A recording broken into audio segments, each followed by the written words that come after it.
What's up, y'all? So I thought I'd go ahead and do a video, basically the dark truth of being a real estate agent, right? So typically when it comes to being a real estate agent, y'all, like, it's a lot of stuff that like a lot of people do not talk about. So for y'all who don't know, on this channel, I've actually been an agent for going on 4 years, and you know, the business has its ups and downs. Like, I started when I was 19. I'm 23 now, and I just turned 23 yesterday, actually. But it's a lot of things that a lot of people don't really disclose, like on YouTube or just in general, when it comes to the dark sides of the business. One of those being one of the hardest parts of being an agent is, and really just any business in general, is figuring out how to get clientele. Like, bro, that's the hardest thing. That's something I still struggle with to this day, is trying to find clientele. And it doesn't really help that I'm really young in the area that I'm in Pensacola, Florida. But finding ways to get clientele, whether it's, using, social media, or even just networking, bro. It's like for some reason in this area, it's just really hard. And I'm even on a team, right? But, that's one of the things, like, when it comes to being an agent, like, you literally have to fish for business. And when I tell you, you guys have to fish, like, guys, in real estate, you guys don't sell anything, you guys do not get paid at all.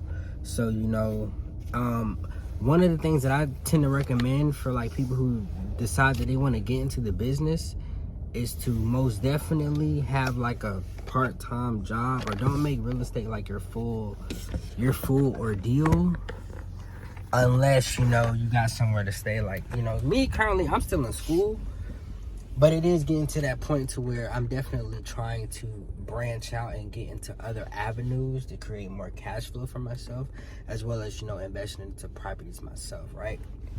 But what I'll say is that, like, when it comes to actually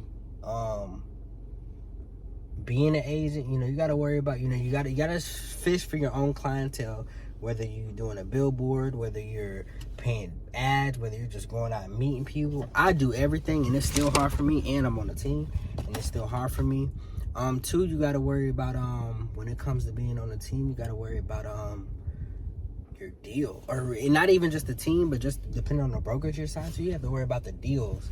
I've seen companies that do a 60-40 split. I've seen a company that's a 50-50 split. I've seen companies do a 90-10 split. I've seen companies that do a 100% split. It really just depends on what you got going on for yourself. And a lot of people are not really aware that you need to interview with every company before you just decide to hang your license just anywhere. Why? Because, what works for me or what works for Bill might not work for you. And that's something that's not stressed enough. Another downside of the, being a real estate agent is when you go to real estate school in Florida, real estate school does not teach you how to actually be a real estate agent. And that right there blew my mind.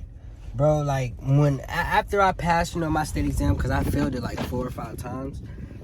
After I passed it, I was happy, but then it was like, what do I do from here? When I got to the brokerage, it's like, what do I do from here? Now, depending on the brokerage that you're at, certain brokerage, they have training resources to help you become a good agent or whatever. But the first broker that I started with, bro, guys, I went through so much. And I was 19 years old, just got out of high school. And when I tell you guys, I was stressed out. I only sold one house my whole first year being an agent, and that was just because I had a family member pretty much looking out for me. But even though I sold that one house, I didn't even have nobody at my own brokerage to teach me how to write contracts, teach me how to negotiate offers, teach me how to what was what. I didn't know what a home inspection was. I didn't know what a WDO was, this, that, and the third, right? So after a while,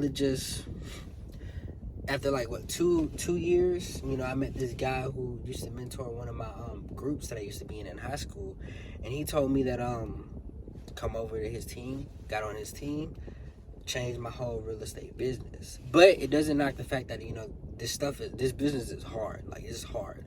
I still think that it's, if you're trying to get your feet wet in real estate, I think it's definitely a good option to go versus wholesaling, because, you know, people are actually able to hold you accountable for anything that you do. But another dark side of being a real estate agent, guys, is like, real estate really tests your stress levels.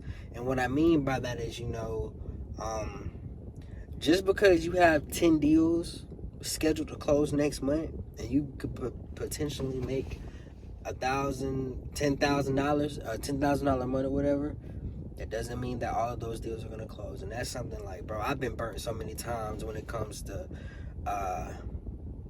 we're finna close, and then come the day of closing, they can't close, or the buyer backs out, or I've had buyers back out on me last minute for no reason. I've had buyers back out on me for lying, just lying. I've had people using a certain bank, and the bank told them that they can't close. It's been so much that's happened to me in this business, guys. So it's like, you always got to keep your head on the swivel and just be prepared for the worst when it comes to dealing with clientele and stuff. Yeah, so what I'll really say is, like, when it does come to being an agent, you know, it's a lot of things that you know, it just stresses you completely out. Like, some of the things I currently go through right now, of course, I mentioned it, was clientele issues, developing leads, also deals falling through and being prepared for when deals fall through, and more so just being consistent of actually doing it. And also, just like, if I would go back in time, I would definitely, when I would have started in the business, I would have definitely had a part-time job. I would have had money saved up to invest into the business. Like, real estate, being an agent is actually like, it's really like running your own business. So for those who are currently entrepreneurs thinking about getting into real estate, is pretty much the same ordeal. It's just that you kind of have to wait for your paycheck. Like, you have to do the work, and